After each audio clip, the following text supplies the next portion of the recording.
दिल्लीचे तख्त काबीज करण्याचे स्वप्न मराठी माणूस पावणे 400 वर्षांपासून पाहतोय. त्या तख्ताजवळ अगदी मोजके नेते पोचले. मात्र दिल्लीची गादी त्यांना हस्तगत करता आली नाही. देशाच्या पंतप्रधान पदाच्या अगदी जवळ जाऊन ती संधी हुकलेल्या मराठी नेत्यात प्राध्यापक मधु दंडवते हे नाव अग्रभागी आहे. आज आपण त्यांच्या या हुकलेल्या संधीविषयी जाणून घेणार आहोत.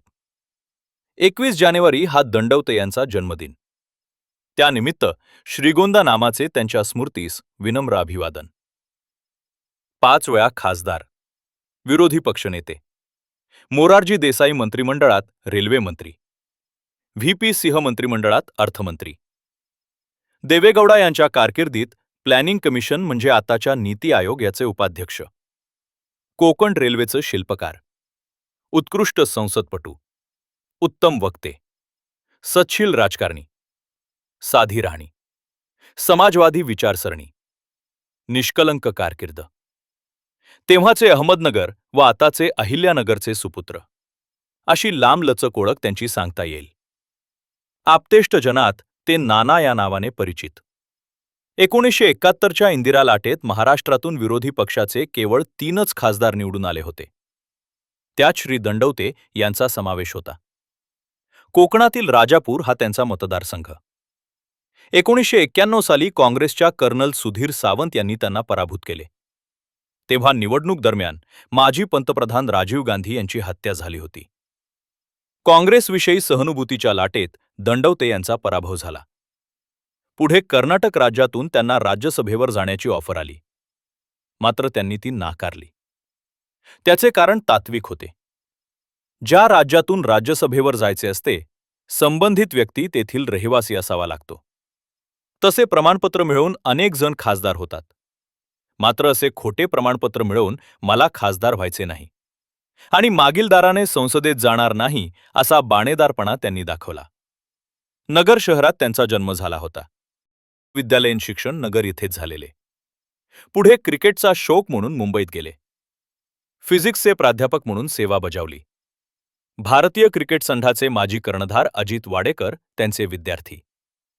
समाजवादी चळवळ, संयुक्त महाराष्ट्र चळवळ, गोवा मुक्ती संग्राम, आणीबाणीला विरोध, पुढे तुरुंगवास. पत्नी प्रमिला या देखील समाजकारणात. आणीबाणीमध्ये त्यांचीही जेलवारी. समाजवादी नेते खासदार बॅरिस्टर नाथ पै यांचे आकस्मिक निधन झाल्यानं त्यांच्या रिक्त जागेवर राजापूरमधून पहिली निवडणूक लढवली व जिंकली. दीर्घकाळ संसदीय कारकीर्द लाभलेले नेते. मोरारजी देसाई यांच्या मंत्रिमंडळात त्यांची वर्णी लागली तेव्हा त्यांना शपथविधीचे निमंत्रण देण्यासाठी गेलेल्या अधिकाऱ्यांनी पाहिले की श्री दंडवते त्यांचे कपडे स्वतःच्या हाताने धुत होते.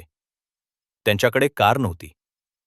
दिल्लीचे पत्रकार श्री विजय नाईक यांच्या स्कूटरवर बसून ते राष्ट्रपती भवनात शपथविधीला गेले होते. दिल्लीत ते बसने प्रवास करीत.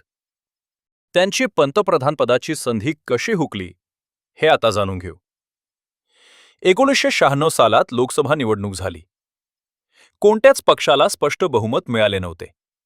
सर्वात मोठा पक्ष म्हणून भाजपला सरकार स्थापन करण्यास राष्ट्रपतींनी बोलावले. श्री अटल बिहारी वाजपेयी यांनी पंतप्रधान म्हणून शपथ घेतली. लोकसभेत त्यांना बहुमत सिद्ध करता आले नाही. त्यांनी राजीनामा दिला. 13 दिवसांचे सरकार म्हणून इतिहासात हा प्रसंग ओळखला जातो. आता याच दरम्यान बिगर काँग्रेस व बिगर भाजपा असे सरकार बनवण्याच्या हालचाली सुरू झाल्या.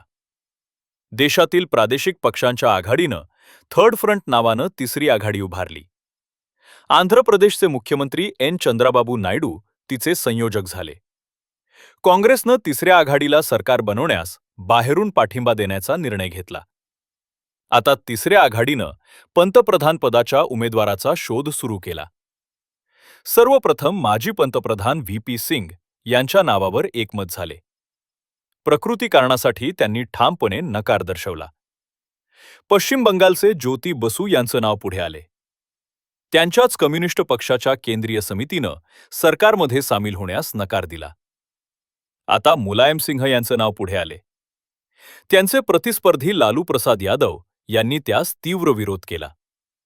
सरकारचे नेतृत्व करण्यास कोणीच पुढे येत नसल्यानं जनता दलाकडे याबाबत विचारणा झाली.